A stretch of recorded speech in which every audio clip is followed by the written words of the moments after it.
സ്ത്രീകളിൽ സിസേറിയൻ കഴിഞ്ഞാൽ ഏറ്റവും കൂടുതൽ ചെയ്യപ്പെടുന്ന ശസ്ത്രക്രിയയാണ് ഗർഭപാത്രം മാറ്റുന്ന ശസ്ത്രക്രിയ അഥവാ ഹിസ്റ്ററക്ടമി.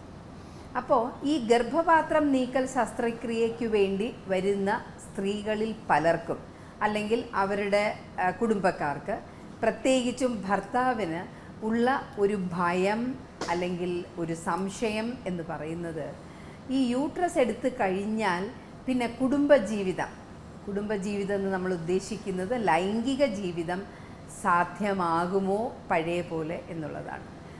40നും 50നും വയസ്സിലാണ് കൂടുതലും ഈ ഗർഭപാത്രം നീക്കൽ ശസ്ത്രക്രിയ നടക്കുന്നത്. അപ്പോൾ ആ ഒരു സമയമെന്ന് പറയുന്നത് ലൈംഗികമായി സ്ത്രീയും പുരുഷനും ആക്റ്റീവായിട്ടിരിക്കുന്ന സമയം തന്നെയാണ്.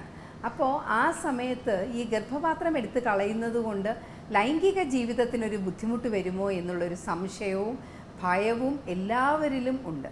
പലരും ഒരു ഗർഭപാത്രം നീക്കൽ വേണ്ട സമയത്ത് പോലും അത് വേണ്ട എന്ന് പറയുന്നതിൻ്റെ പുറകിൽ ഈ കാരണമാണ് ഉള്ളത്.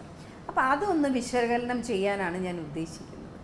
ഗർഭപാത്രം നീക്കിയാൽ ലൈംഗിക ജീവിതത്തിന് പ്രശ്നം വരുമോ? ഈ ലൈംഗിക ജീവിതത്തിന് നമ്മുടെ ഹോർമോൺസിൻ്റെ, സ്ത്രീ സഹജമായ ഹോർമോണുകൾ അത്യാവശ്യമാണ്. അതിൻ്റെ കൂട്ടത്തിൽ ഒരു ചെറിയ അളവിൽ പുരുഷ ഹോർമോൺസും സ്ത്രീയുടെ ശരീരത്തിലുണ്ട്. അപ്പോൾ അതിനോടുള്ള ഒരു ആഗ്രഹവും ഒക്കെ വരണം എന്നുണ്ടെങ്കിൽ ഈ ഹോർമോണുകളൊക്കെ നോർമലായിരിക്കണം. പക്ഷേ ഗർഭപാത്രം മാത്രം എടുത്ത് കളയുന്നത് കൊണ്ട് ഈ ഹോർമോണുകൾക്കൊരു വ്യതിയാനമൊന്നും ഉണ്ടാവുകയില്ല. എന്തുകൊണ്ടെന്നാൽ ഈ ഹോർമോണുകളെല്ലാം ഉണ്ടാകുന്നത് അണ്ഡാശയത്തിൽ നിന്നാണ്. നമ്മൾ ഗർഭപാത്രത്തിൻ്റെ കൂട്ടത്തിൽ തന്നെ അണ്ഡാശയങ്ങളും എടുത്ത് കളയേണ്ട ഒരവസ്ഥ വന്നാൽ മാത്രമേ ഈ ഹോർമോണുകളുടെ അളവിൽ കുറവ് വരികയും അത് ഈ ലൈംഗിക ബന്ധത്തെ ബാധിക്കുകയും ചെയ്യുന്നുള്ളൂ. അപ്പോൾ 40 തൊട്ട് 50 വയസ്സിനിടയിൽ ഗർഭപാത്രം നീക്കുന്നവരുടെ അണ്ഡാശയം സാധാരണ എടുത്ത് കളയാറില്ല. 47-48 വയസ്സൊക്കെ ആയി കഴിയുമ്പോൾ ഡോക്ടർമാർ, ഗൈനക്കോളജിസ്റ്റ് സാധാരണ സജസ്റ്റ് ചെയ്യും, 47 വയസ്സായല്ലോ, ഇനിയിപ്പോൾ ഹോർമോണുകളുടെയൊക്കെ അളവ് കുറയുന്ന സമയമാണ്, അപ്പോൾ വേണ്ട എന്നുണ്ടെങ്കിൽ അണ്ഡാശയം കൂടെ എടുത്ത് കളയാമെന്നുള്ളത്. ഒരു നിയമം അനുസരിച്ച് 51 വയസ്സ് വരെ അണ്ഡാശയം ആവശ്യമില്ലെങ്കിൽ എടുത്ത് കളയാൻ പാടില്ല. അത് വെച്ച് വേണം, അത് ശരീരത്ത് ഇരുത്തിക്കൊണ്ട് വേണം നമ്മൾ ഗർഭപാത്രം എടുത്ത് കളയാൻ എന്നുള്ളതാണ് അതിൻ്റെ ശാസ്ത്രീയ വശം. അപ്പോൾ അണ്ഡാശയം എടുത്ത് കളയുന്നില്ല എന്നുണ്ടെങ്കിൽ, ഗർഭപാത്രം മാത്രമേ നീക്കം ചെയ്യുന്നുള്ളൂ എങ്കിൽ അത് ലൈംഗികതയെ ബാധിക്കില്ല. അപ്പോൾ എന്തുകൊണ്ടാണ് ഈ അണ്ഡാശയം എടുത്ത് കളഞ്ഞാൽ ബാധിക്കുന്നതെന്ന് ഒരു കാര്യം ഞാൻ പറഞ്ഞു. അത് സ്ത്രീ സഹജമായ ഹോർമോണും ഈ അണ്ഡാശയത്തിൽ നിന്ന് തന്നെ വളരെ ചെറിയ തോതിൽ പുരുഷ ഹോർമോൺ ടെസ്റ്റോസ്റ്റിറോണും ഉണ്ടാകുന്നുണ്ട്.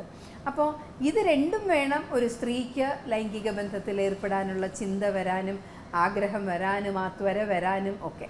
പക്ഷേ ഇതിനേക്കാൾ കൂടുതൽ ഹോർമോൺസ് കുറഞ്ഞു കഴിയുമ്പോൾ നമ്മളുടെ അവയവങ്ങളിൽ ചില വ്യത്യാസങ്ങൾ വരും.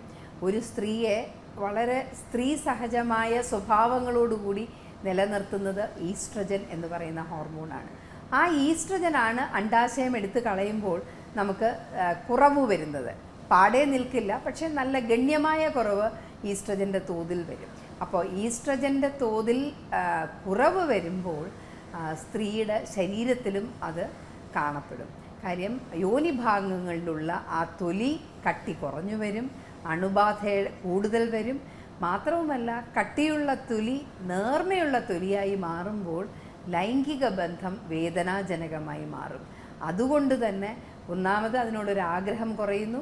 അതിൻ്റെ കൂട്ടത്തിൽ ലൈംഗിക ബന്ധം നടക്കുമ്പോൾ വേദന വരുന്നു. കാരണം അവിടുത്തെ തൊലിയുടെ കട്ടി കുറയുന്നു, മാത്രമല്ല അണുബാധയ്ക്കുള്ള സാധ്യതയും കൂടുന്നു. അപ്പോൾ ഈ കാരണങ്ങൾ കൊണ്ടാണ് അണ്ഡാശയം എടുത്ത് കളയുമ്പോൾ ലൈംഗിക ബന്ധത്തിൽ ഏർപ്പെടാനുള്ള ആഗ്രഹവും പ്രശ്നങ്ങളും ഉണ്ടാവുന്നത്. അപ്പോൾ ഗർഭപാത്രം മാത്രം എടുത്ത് കളയുകയാണെങ്കിൽ നിങ്ങൾക്ക് ധൈര്യമായി മുന്നോട്ട് പോകാം. അത് നിങ്ങളുടെ ലൈംഗിക ജീവിതത്തിനെ ബാധിക്കില്ല. നന്ദി, നമസ്കാരം.